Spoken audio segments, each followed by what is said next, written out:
மாப்பிள்ள லைஃப்ல settle ஆகணும்டா. அதுக்கேண்டா ticket கட்டி விடுற? அதை எடுத்துக்கலாம்டா. டேய் நான் ஒரு மொபைல் சர்வீஸ் சென்டர் ஓபன் பண்ணலான்னு இருக்கேன்டா. சூப்பரா மாப்பிள்ள, லைஃப்ல செட்டில் ஆயிடலாம்டா. ஆனா எனக்கு தான் மொபைல் சர்வீஸ் பத்தி எதுவுமே தெரியாது. தெரியாதா? அதுக்கு நம்ம கிட்ட ஒரு இன்ஸ்டியூட் இருக்கு, வா கூட்டிட்டு போறேன். சார், என் ஃப்ரெண்டுக்கு அட்மிஷன் போடணும் சார். போட்டலாம், அட்மிஷன் போட்டலாம். இங்கிலீஷ் தெரியாதா? இங்கிலீஷ் தெரியாத மேட்டரே இல்லை. உங்க தமிழ் படிக்கிறது தெரியுமா? ஒன்றும் இப்போ இன்ட்ரெஸ்ட் இருக்கா? இந்த இன்ஸ்டியூட்டோட ப்ளஸ் என்னன்னு பார்த்தீங்கன்னா, படிக்கும் போதே நம்மளோட மொபைலை கொண்டு வந்து சர்வீஸ் பண்ணிக்கலாம். ஒரு பேட்சில் பார்த்தீங்கன்னா 12 மெம்பர்ஸ் மட்டும்தான் வச்சு சொல்லித்தராங்க. 350 ஸ்டூடெண்ட்ஸ்க்கு மேலே படிச்சுட்டு போயிருக்காங்க. அதில் நிறையா பேர் கடையும் ஓப்பன் பண்ணியிருக்காங்க. பார்ட் டைம் அண்ட் ஃபுல் டைமாக ஒர்க் பண்ணிட்டும் இருக்காங்க. படித்து முடிச்சதுக்கப்புறம் கடை வைக்கிறதுக்கு தேவையான மெட்டீரியல்ஸ், டூல்ஸ், அப்புறம் மார்க்கெட்டிங்க்கும் சப்போர்ட் பண்ணிக்கிட்டு இருக்காங்க.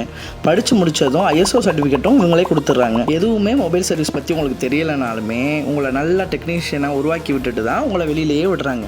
6 months later. நண்பா நீ வா. நீ விசாரிக்கு போற நண்பா.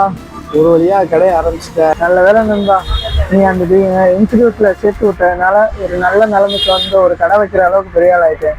எனக்கு தேங்க்ஸ் சொல்லாத, S7R டெக்னாலஜிக்கு தேங்க்ஸ் சொல்லு. சரி, வியாபாரம்லாம் எப்படி போயிட்டு இருக்கு? நல்லா தான் நண்பா போய்கிட்டு இருக்கு. இன்னைக்கு தான் காலையில இருந்து ஒரு டிஸ்பிளே ஓட்ட கூட ஆள் வரல.